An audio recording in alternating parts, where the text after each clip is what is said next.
obituary that is going to be read has been one that came from home. At the consulate, they said that they wanted one from home. Because here, I said I wanted one from consulate. They said, oh, we refer you back home. So this comes from home. Well, it's not the entire thing what Mandela is, because some of you want to year by year, day by day, minute by minute. Then we are going to be here just reading that. But we just say, boom, boom, boom. Thank you. I know you all have a copy of the obituary. Bear with me, because I'm going to read the whole thing. How could I not for a man like this? So be with me and just give me that time that is needed. The obituary of Nelson Rolihlahla Mandela. It is with deep sadness that the government has learned of the passing of the father of South African democracy, Nelson Rolihlahla Mandela. He passed unpeacefully in the company of his family around 9 p.m. and that is South African time, on the 5th of December 2013. The man who was to become one of the world's greatest icons was born in Vezo, Transkei, on July 18, 1918, as Gapi was saying about that song. To Nongapi, Nosekeni, and Henry Gada Mandela. His father was the key counselor, advisor to the Tembu Royal House. After his father's death in 1927, the young Rolihlahla became the ward of Chief Jomindaba Danije, the acting regent of the Tembu nation. It was at the Tembu Royal homestead that his personality, values, and political views were shaped. There can be no doubt that the young man went on to bring about some of the most significant and remarkable changes in South African history and politics. It is through Mandela that the world cast its eyes on South Africa and took notice on the severe and organized repression of black South Africans. Yet, it was also through Mandela that the world would learn the spirit of endurance, the triumph of forgiveness, and the beauty of reconciliation. Indeed, the story of Nelson Mandela is so much the story of South Africa. When he was only 25 years old, Nelson Mandela joined the African National Congress. His political career was then dated more, as he himself said. The struggle is my life. Close quote. The young Mandela also qualified and practiced as a lawyer. Together with Oliver Tambo, he opened the first black legal practice in Johannesburg. Mandela married Evelyn Nomatamsangwa Marcel in 1945. They were married for 14 years and had 4 children. Tembekile in 1946, born in 1946. Makaziwe, born in 1947, who died at 9 months. Makhato, born in 1951, and Makaziwe, born in 1954. The couple divorced in 1958. He was instrumental in the formation of the Radical African National Congress, the Youth League, the ANC, ANCYL, in the 1940s, which was determined to change the face of politics. Mandela was elected the League's National Secretary in 1948 and the President of the ANC in 1952.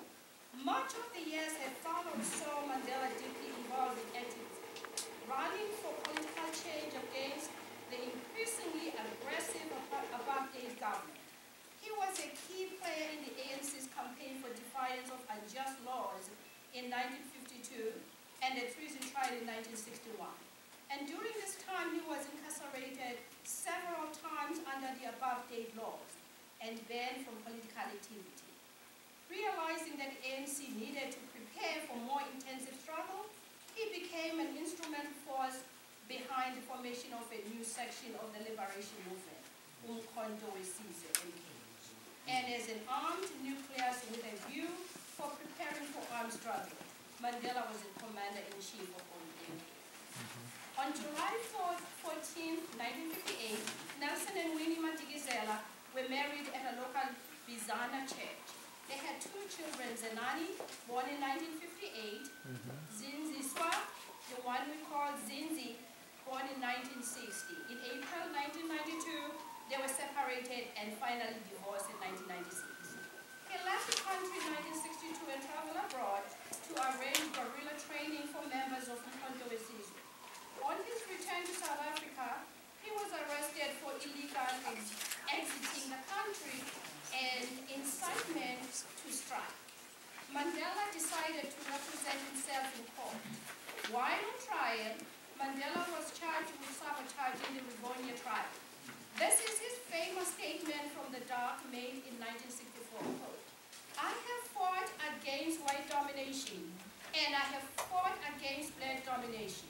I have cherished the ideal of a democratic and free society in which all persons live together in harmony and with equal opportunities. It is an ideal which I hope to live for and to achieve, but if needs be, it is an ideal for which I am prepared to die. Close quotes. In the same year, Mandela and the other accused were sentenced to life imprisonment in the Rivonia trial and sent to Robben Island near Cape Town. While in prison, Mandela rejected offers made by his jailers to be released on condition that he denounced violence. Quote, prisoners cannot enter into contracts. Only free men can negotiate. Close quotes, he said. He served a total of 27 years in prison for his conviction to fight apartheid and its injustices. Released on February 11, 1990, Mandela plunged wholeheartedly into his life's work, striving to attain the goals he and others had set out almost 4 decades earlier. In 1991, at the first national conference of the ANC, held inside South Africa, after being banned for decades, Nelson Mandela was elected president of the ANC, while his lifelong friend and colleague, Oliver Tambo, became the organization's national chairperson. In a life that symbolizes the triumph of the human spirit, Nelson Mandela accepted the 1993 Nobel Peace Prize along with F.W. de Klerk on behalf of all South Africans who suffered and sacrificed so much to bring peace to our land. The era of apartheid formally came to an end on April 27, 1994, when Nelson Mandela voted for the first time in his life, along with his people. However, long before that date, it had become clear, even before the start of negotiations at the World Trade Center in Kempton Park, that the ANC was increasingly charting the future of South Africa. Nelson Rolihlahla Mandela was inaugurated as President of the Democratic South Africa on May 10, 1994. This world icon worked tirelessly even after the achievement of democracy in South Africa to continue improving lives. Even as he retired from politics, his attention shifted to social issues such as HIV and AIDS and the well-being of the nation's children. As a testimony to his sharp political intellect, wisdom, and unrelenting commitment to make the world a better place, Mandela formed the prestigious group called the Elders, an independent group of eminent global leaders who offered their collective influence and experience to support peace building, help address major causes of human suffering, and promote the shared interests of humanity. Mr. Mandela is survived by his wife, Graça, 3 daughters, 18 grandchildren, and 12 great-grandchildren. Thank you.